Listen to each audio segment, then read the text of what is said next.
Hey everybody, welcome to Cast and Court TV. This is your girl, Miss Public Info, here with the latest and greatest and sometimes hated updates of the most high-profile cases going on around the country. Happy Labor Day weekend, everybody. Thank you so much for joining me.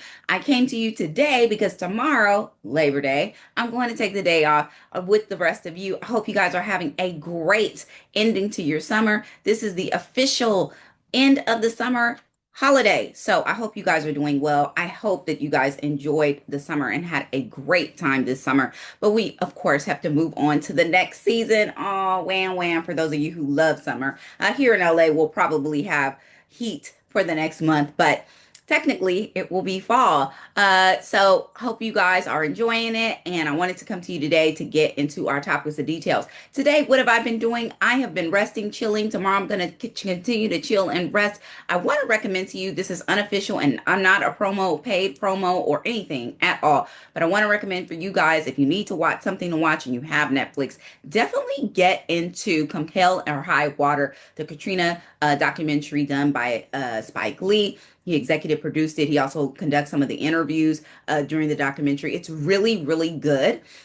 It gives you all the feels. It gives you the crying, the laughing, the madness, like the anger, the everything, the fear, all of it. I really recommend it. I myself have a lot of family in New Orleans and Louisiana, even though I'm from here, from Los Angeles. And when Katrina happened, I was at college, away at college or whatnot. But this really makes you feel like you really know what happened, because I feel like there's still a lot of ambiguity about like what really went down. Why did y'all break the levees? Et cetera, et cetera, et cetera. So make sure you watch that. And it's especially good for those of you like me who have Creole roots or who have New Orleans roots or both, because it really gives you that flavor. And it's really great. Okay, guys. Let's get to it. We're going to talk about Little Nas X today. We're going to talk about the fact that they did not find any drugs in his system. Hooray, but not. We're also going to talk about his dad and what he had to say about the episode. And then we're also going to talk about another love scam. This one is super deep fake, actually, AI produced and coming straight from the Hollywood headlines as well as the dating apps. All right, guys, let's get into it.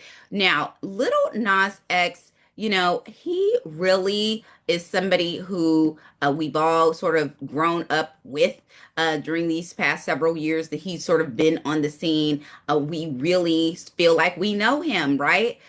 So when that crazy episode happened to him on August 21st, where he's walking down the street. We're thinking he is under the influence. He's on drugs. Something's going on. He's walking around in cowboy boots. He has on underwear and he's got a construction cone on top of his head. And at some point, he strips down all the way nude. We're like, what is going on? Well, it was announced yesterday, or yes, yesterday, that this episode from the testing that they've done, blood testing that they did on Lil Nas X the night of his arrest, this episode was not caused by drugs. This was not caused by substance abuse or anything like that. He actually had no substances in his system at the time of the incident.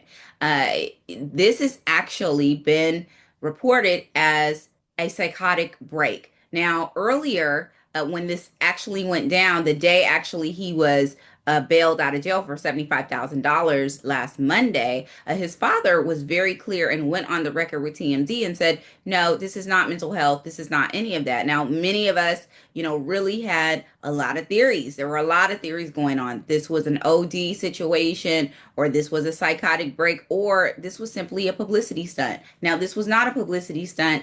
Cast and Court TV, we were very adamant that this was not that, but we did think that it could have been substance abuse. When we also, after we heard what his father said, we said, well, maybe it isn't, a mental health episode, but in fact it is. Now his father has now backed off from that statement that it's not a mental health episode. He's actually admitted and confirmed that this is what it was. So, but more on that later. At this time, there's no drugs in his system at this time as it relates to this. And there's, right now, he's going to be on trial, or in the hot water rather, for this felony assault on a police officer. These four counts, three counts of felony assault on a police officer resulting in injury, and then one count of resisting arrest from an executive officer. Now,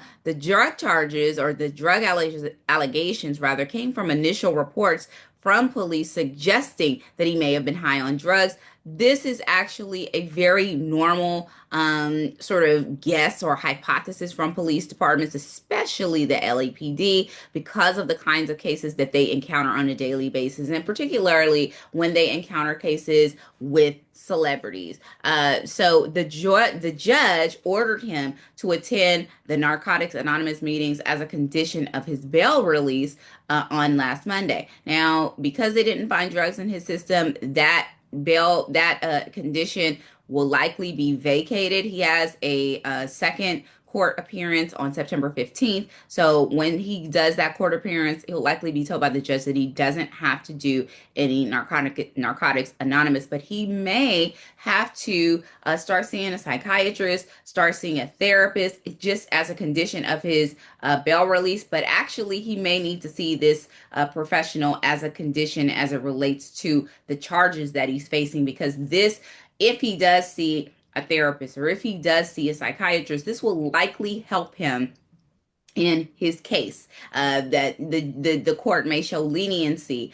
This will likely help his defense of why he was acting the way that he was acting, why he, unwittingly injured officers in this battery that he committed, injuring three officers. The three counts, each count represents an officer. And then, of course, the ultimate resisting arrest of an executive officer. So we'll get more into information on that as time moves along and as that court date comes to fruition. Now, what his dad had to say was very interesting. Now, Lil Nas X, who is, of course, legally known as Montero Lamar Hill, his father, Robert Stafford, shared details of his son's traumatic breakdown and his ultimate arrest. And what he said about this was very heartbreaking. He said, "I went to visit him in jail, and as soon as I walked through the door, I couldn't do anything but cry." He told the Sunday Times in an interview that was published just on Friday. He said, "To see my baby boy on the other side of that glass,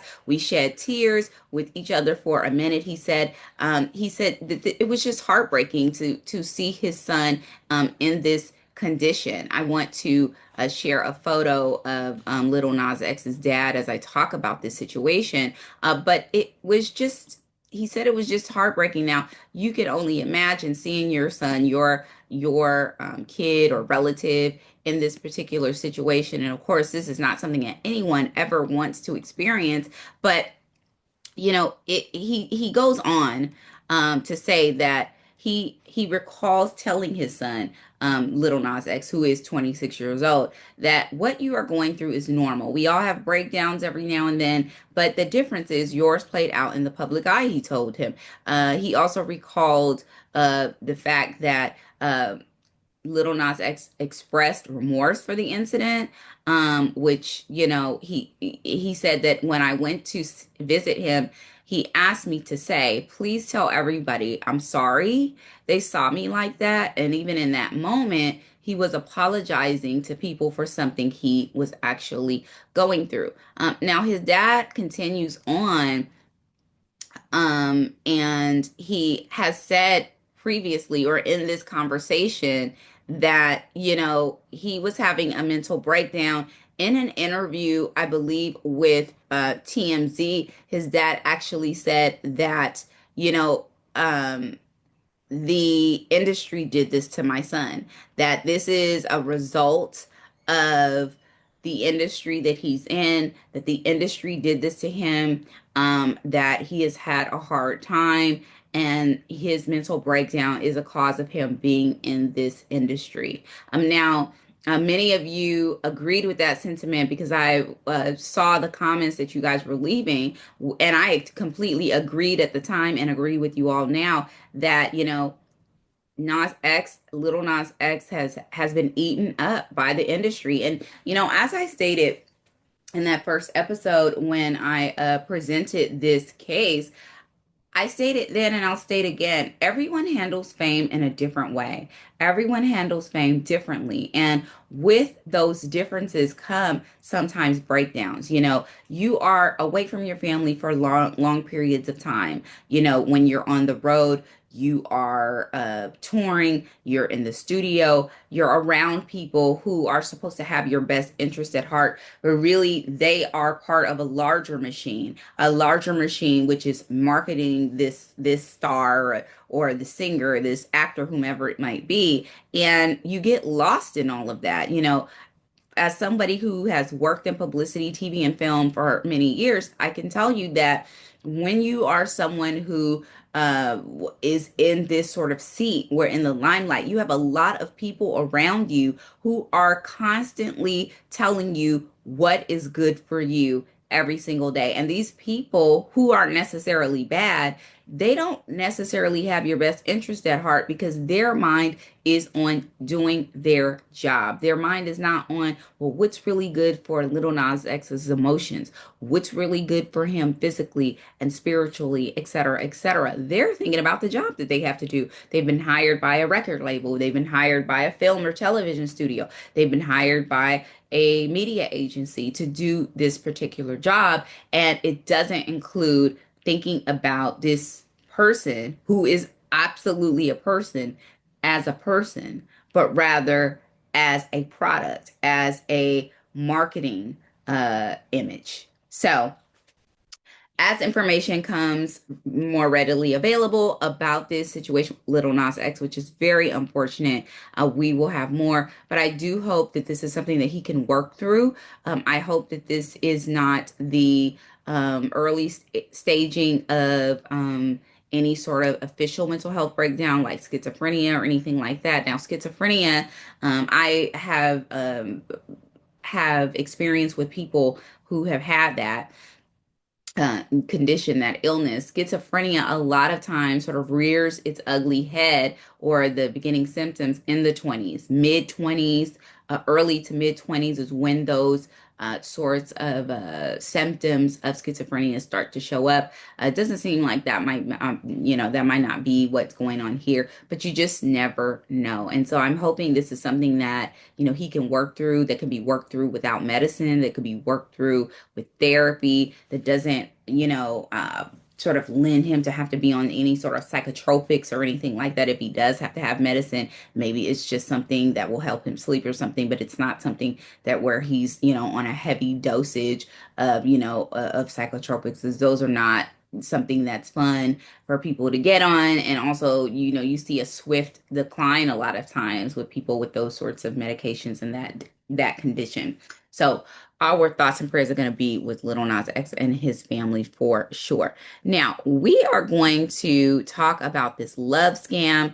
You guys, I am totally invested in these love scam situations because I just think this is such a horrible exploitation of dating. Like, dating is hard enough without being duped by some weirdo or weirdos in the shadows of the internet or the shadows of the apps, trying to take advantage of unsuspecting individuals who are just looking for love. Now, let's get on to this next situation. Now, what does this have to do with the actor Stephen Burton, you might ask? Now, Stephen Burton, this is a photo of Stephen Burton. Stephen Burton is a longtime daytime soap star on General Hospital. Now, the scammers used a deep fake video of Stephen Burton, pictured here, to convince a woman to sell her condo. This woman, literally, this Los Angeles woman, lost her life savings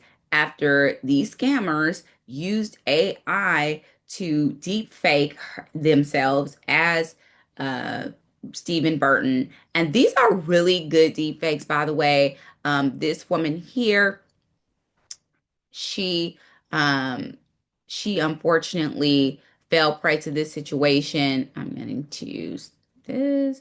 She unfortunately fell prey to this situation. Miss Abigail, her last name is very difficult to say, so I won't try it. But Miss Abigail, she unfortunately is the woman in question. She, just like all of us, looking for someone fall in love with, to have a life with, all of that. They convinced her that she was in a relationship with Steve Burton, who is a very popular soap star now on General Hospital. Now, her name is Abigail Ruvel Kaba. Think I didn't do too bad. She's 66 years old. She believed that she had met and fallen in love with Stephen Burton over Facebook in October 2024. Now, you guys have seen these Facebook. Now, Facebook has dating. Number one, there's a Facebook dating app on Facebook. So I'm not sure if she's using Facebook dating, but I think so. But you guys also know, or at least I do, that if you like follow like a band or follow like any sort of famous person on Facebook, that there are a lot of these spoof pages going on. Like I happen to be a really big fan of Lenny Kravitz and also John B. So I like will, go on their little pages, see what their, concert dates or whatever. Song Kick will tell me when there's like a Lenny Kravitz concert happening, or John B, or whoever it might be. And so when you belong to those pages, there are weirdos out there who will actually see a person, just pick one person from these or a couple of people, whatever, from the fan pages or whatever, and private message them under spoof pages that'll say like Lenny Kravitz one, or Lenny Kravitz fans, or whatever the case is, and will come in and try to like talk to you like, hi, oh, I just love to connect with my fans, and try to sort of like swoop you into some sort of, pseudo crazy relationship or whatever. The same happened with me with John B and Lenny Kravitz both. I was like, okay, y'all are crazy. Like this, what weirdo is this on here? But anyway, everyone doesn't know that these are scams. Everyone doesn't know that like this is not real. They think that maybe this is a real thing. And this is the case that happened with Abigail. Now, she began communicating with whom she thought was Stephen Burton through video messages. The clips she was sent were deep fakes, and they were created by a scammer using Burton's voice and his likeness. I'm going to go back and share Steve Burton's photo here. Now Steve Burton is a foxy, good looking guy. I get it. He's a good looking dude, but it's like, we have to be a little bit more, a little smarter than that, because we can't, go around thinking that, this is Steve Burton on this video. But the videos are really quite realistic. And what they do is they basically have someone sort of voice over these videos. They utilize the person's real voice and photo and everything. And they basically looks as though this is Stephen Burton on this video. And essentially that's what they did. I was going to also try and play the video for you. If I see it down here, I will. But to move on, the clips were sent, they were deep fakes. And Abigail says that she thought she was in love. She says, I thought I was in love. I thought we were going to have a good life together. She says, to me, it looks real even now. And she says, I don't know anything about AI.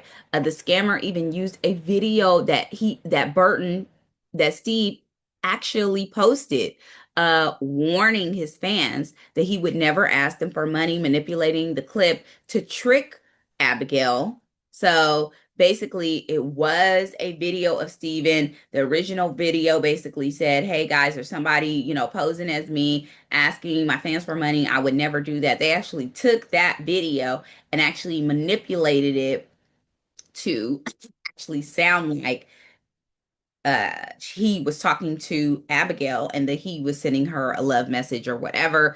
And it wasn't that. Now the video said, hello, Abigail. I love you so much, darling. I had to make this video to make you happy, my love. And that was sent to her. Now I have a general rule. Anytime I'm talking to somebody with the dating apps or anything like that, if you start calling me darling or my love, I know right away that this is a fake. Just my general rule. I have heard enough of this. These people are crazy. These people are scam artists. No,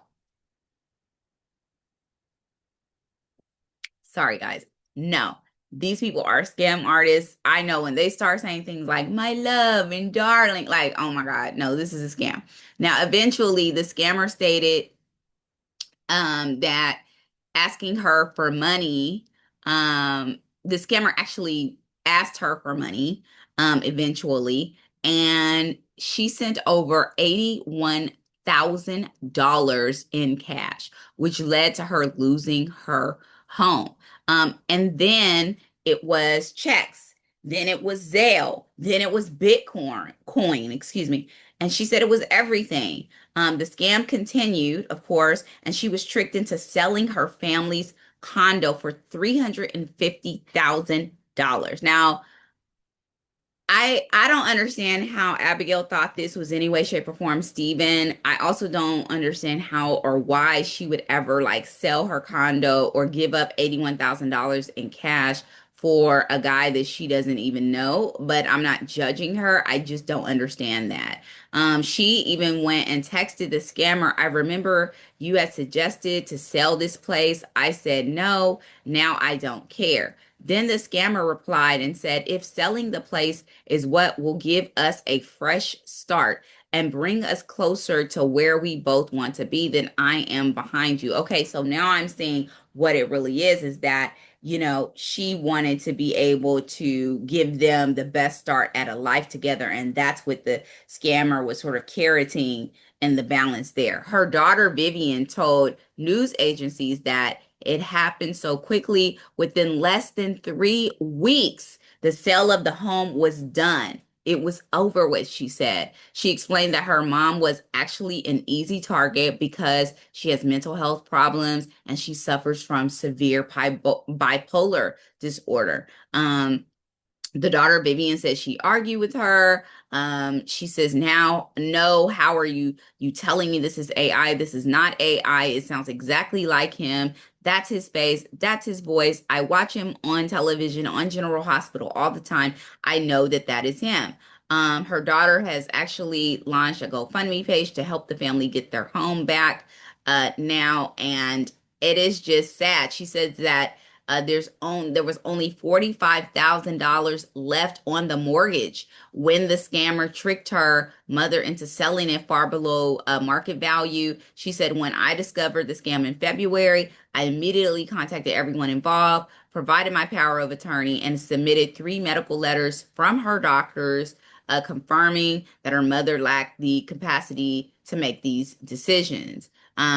She goes on and she says that the real estate company actually flipped the condo and already sold it to a new owner who offered to sell it back to them for $100,000, which was more than the owner paid for it. So maybe they'll get their home back after all. The actor told KCLA, KCLA interviewed Stephen Burton one-on-one, and he told them that has heard of from many fans who says that they say that they've been scammed, and has issued warnings on his own personal social media that he would never ask them for money. Um, he says that I know of who have lost money, it's in the hundreds.